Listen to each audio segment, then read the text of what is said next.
दोस्तों, देश की कई दिग्गज महिलाएं हैं जो नारी शक्ति की मिसाल है। इन महिलाओं का जीवन हर किसी के लिए प्रेरणा है। आज के दौर में स्त्री को शिक्षा हासिल करने, सपने देखने, करियर बनाने और आर्थिक तौर पर सशक्त बनने के लिए प्रोत्साहित करने वाली इन्हीं महिलाओं की सूची में एक नाम इंदिरा गांधी का है। इंदिरा गांधी देश की पहली और इकलौती महिला प्रधानमंत्री हैं। इंदिरा गांधी आज भारत की पहली महिला जिन्होंने सरकार बनाई और पूरे भारत का नेतृत्व किया। आजादी के 76 साल में इंदिरा गांधी के बाद अब तक देश को कोई महिला प्रधानमंत्री नहीं मिली। बतौर प्रधानमंत्री इंदिरा गांधी ने अपने कार्यकाल में बहुत दमदार फैसले लिए जिन्होंने पूरे देश में क्रांति ला दी थी। जवाहरलाल नेहरू की राजनीतिक विरासत को संभालते हुए इंदिरा गांधी ने गूंगी गुड़िया के तमगे को हटाया और दमदार महिला के रूप में खुद की पहचान बनाई। भारत की पूर्व प्रधानमंत्री इंदिरा गांधी, जिनको दुर्गा और आयरन लेडी जैसे नामों की संज्ञा मिली और जिनके नाम का डंका न सिर्फ भारत बल्कि पूरी दुनिया में बजता था, जिनके भाषण को सुनने के लिए लाखों लोगों की भीड़ इकट्ठा होती थी, जिनके दर्शन दरबार में आम लोगों की समस्याओं के समाधान मिलते थे, जिन्होंने गरीब कहे जाने वाले भारत को दुनिया की परमाणु महाशक्ति बनाया था और उन्होंने देश के हित के लिए कई अहम फैसले लिए थे। आपको बता दूं मित्रों, शायद भारत के इंदिरा गांधी और नरेंद्र मोदी ऐसे दो ही प्रधानमंत्री हैं जिनका नाम लगभग सभी देशवासी जानते हैं।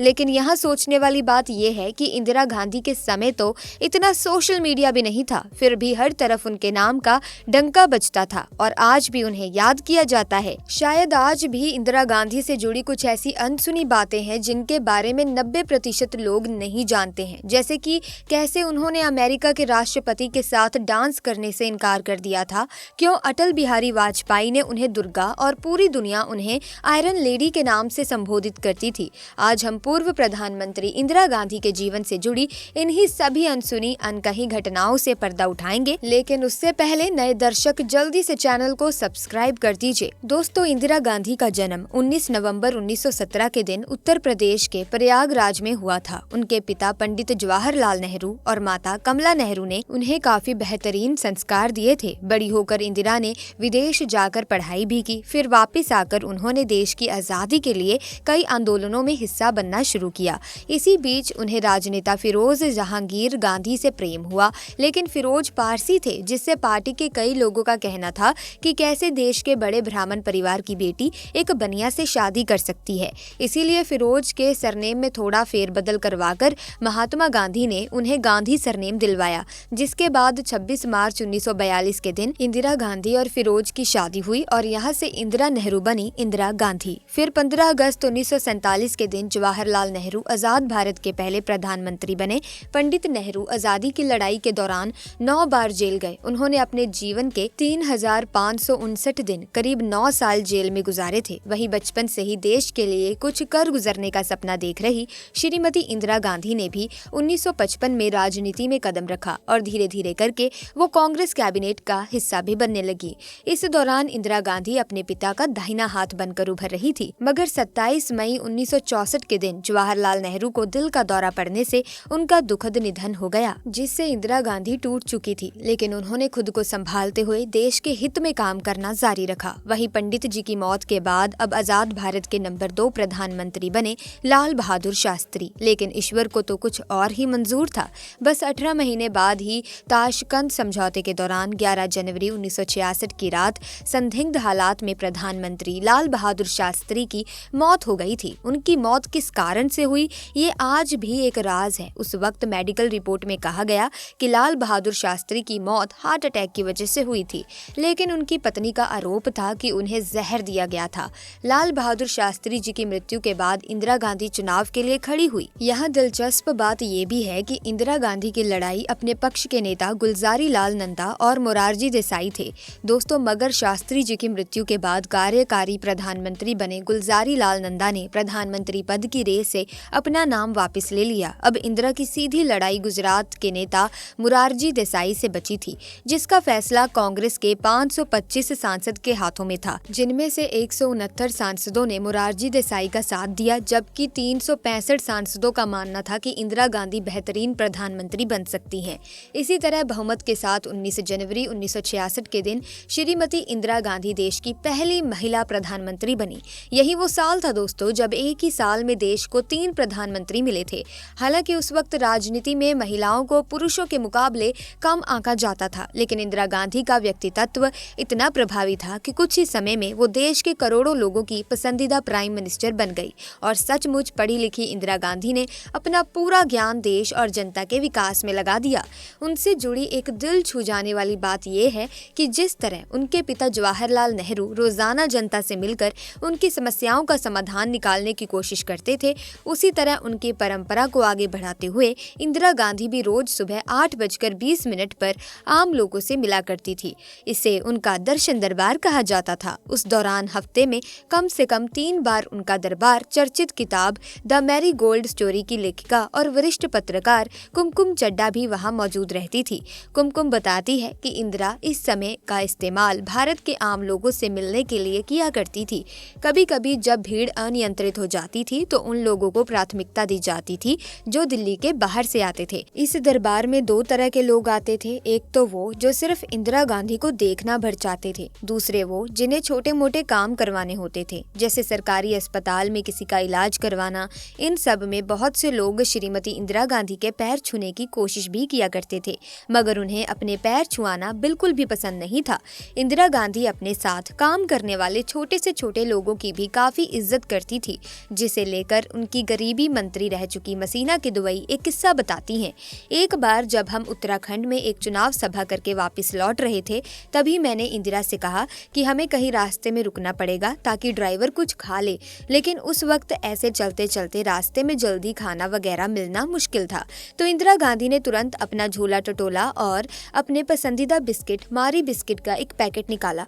फिर उन्होंने एक बिस्किट के 4 टुकड़े किए और अपनी हथेली पर रखकर ड्राइवर से बोली, पहाड़ी रास्ता है, तुम गाड़ी चलाते रहो और एक एक बिस्कुट का टुकड़ा हथेली से उठाकर खाते रहो। इन्हीं कहानियों से आप अंदाजा लगा सकते हैं कि श्रीमती इंदिरा गांधी कितनी डाउन टू अर्थ थी। पिता नेहरू का गुस्सा तो पूरे दुनिया में मशहूर था, लेकिन थोड़ी देर में शांत होकर वो सब कुछ भूल जाते थे। लेकिन इंदिरा गांधी के साथ ऐसा नहीं होता था। वो लंबे समय तक कई बार उन लोगों के प्रति गुस्सा रखती थी जिसको वो पसंद नहीं करती थी। उस व्यक्ति के प्रति वो बहुत उदासीन हो जाती थी। कहा जाता है कि जब भी सत्य का साथ देने की बात आती थी तो इंदिरा गांधी किसी से नहीं डरती थी और वो दूसरों से मिल रही निंदा का जवाब अपने अच्छे कार्यों से देती थी। यहाँ तक कि समाजवादी नेता राम मनोहर लोहिया ने इंदिरा को संसद में कई बार गूंगी गुड़िया तक कहा था, लेकिन उन्होंने इसका कोई उत्तर नहीं दिया, क्योंकि 1971 में उनका पूरा ध्यान भारत पाकिस्तान युद्ध में देश की रक्षा करने पर था, जिसके तुरंत बाद इंदिरा गांधी का ध्यान इस बात पर गया कि पूर्व पाकिस्तान में पाकिस्तानी सेना ही वहां की जनता पर जुल्म ढा रही है। वहां जो लोग अलग देश की मांग कर रहे हैं उन्हें चुप कराने के लिए हत्याकांड किया जा रहा है। तभी उन्होंने बड़ा फैसला लेते हुए पाकिस्तानी सेना की तुलना हिटलर की आर्मी से की और दुनिया के सामने ईस्ट पाकिस्तान को आजादी दिलवाने की बात रखी। सभी वेस्टर्न कंट्रीज उनके इस फैसले के खिलाफ थी, लेकिन पड़ोसी देश के लोगों को तड़पता हुआ देखकर इंदिरा गांधी से रहा नहीं गया और उन्होंने इंडियन आर्मी को पाकिस्तान में घुसकर बांग्लादेश की आजादी के लिए लड़ रहे मुक्ति वाहिनी का साथ देने का आदेश दिया, जिसके बाद 5 दिसंबर को भारतीय सेना पूर्वी पाकिस्तान में दुश्मनों पर टूट पड़ी और महज 11 दिनों में यानी कि 16 दिसंबर 1971 के दिन पाकिस्तान ने 93,000 सैनिकों को सरेंडर करने पर मजबूर किया, जिसमें बंगाल की खाड़ी से किनारे बसा ये देश पाकिस्तान से अलग होकर बांग्लादेश नाम से एक आजाद राष्ट्र के रूप में उभर कर सामने आया। इस वक्त श्रीमती इंदिरा गांधी का नाम देश विदेश में हर जगह गूंज रहा था। कई लोगों ने उन्हें आयरन लेडी के नाम से पुकारना शुरू किया। खुद अटल बिहारी वाजपेयी ने भी उन्हें दुर्गा कहकर संबोधित किया, जिससे उनको गूंगी गुड़िया कहने वालों की जुबान पर ताला लग गया। अब 70 के दशक में अमेरिका, चीन, जापान और कई वेस्टर्न कंट्रीज अपने पास परमाणु हथियार होने की धाक जमाती थी और कई बार इन्हीं हथियारों के बल पर भारत की बात दबाने की कोशिश भी की गई थी। ऐसे में इंदिरा गांधी ने पर्दे के पीछे वैज्ञानिकों को न्यूक्लियर वेपन बनाने की अनुमति दे दी थी। दूसरी तरफ अमेरिका वियतनाम युद्ध में उलझा हुआ था। यहाँ भारत में परमाणु हथियार बनकर तैयार था और श्रीमती इंदिरा गांधी ने ऑपरेशन स्माइलिंग बुद्धा इनिशिएटिव को कानों कान भनक तक नहीं लगी। इस ऑपरेशन के तहत हमारे वैज्ञानिकों ने 18 मई 1974 के दिन पोखरण में पहला सफल परमाणु परीक्षण किया था, जिसके बारे में पता लगते ही दुनिया की सभी महाशक्तियों के मुंह खुले के खुले रह गए थे, क्योंकि जिस भारत को वो गरीब राष्ट्र मानते चाहते थे वो परमाणु शक्ति संपन्न राष्ट्र बन चुका था और इस परमाणु परीक्षण के बाद भारत की ओर किसी ने आंख उठाकर देखने की हिम्मत तक नहीं की। अन्याय के सामने आवाज उठाने में वो किसी से नहीं डरती थी और देशवासियों को भी हिम्मत देती थी। दोस्तों, इंदिरा गांधी भारत की पहली प्रधानमंत्री थी, मगर वो चाहती थी कि लोग उनके जेंडर की वजह से नहीं बल्कि उनके कार्यों की वजह से उनकी रिस्पेक्ट करें। वो अपने हाथों में हमेशा पुरुषों की घड़ी पहनती थी जो मेड इन इंडिया होती थी और उन्हें किसी के मुंह से मैडम प्राइम मिनिस्टर सुनना तो बिल्कुल पसंद नहीं था। वो कहती थी कि मैं काम करते हुए अपने आप को महिला नहीं समझती।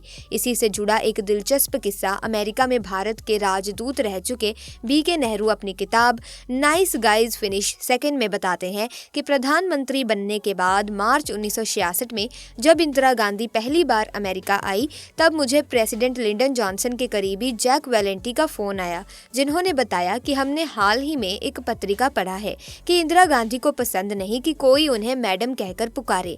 तो राष्ट्रपति लिंडन जॉनसन पूछ रहे हैं कि जब वो इंदिरा गांधी से मिले तो उन्हें वो क्या कहकर संबोधित करें।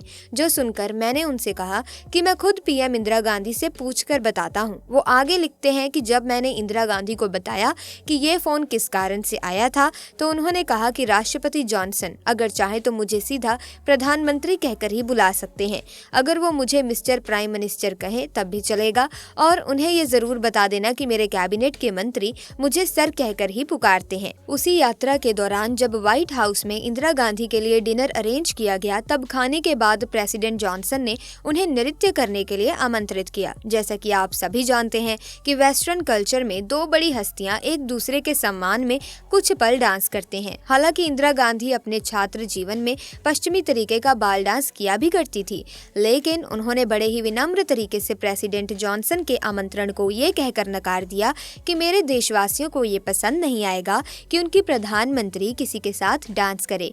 इंदिरा गांधी एक जन नेता थी और आम लोगों से उनका कनेक्ट गजब का था।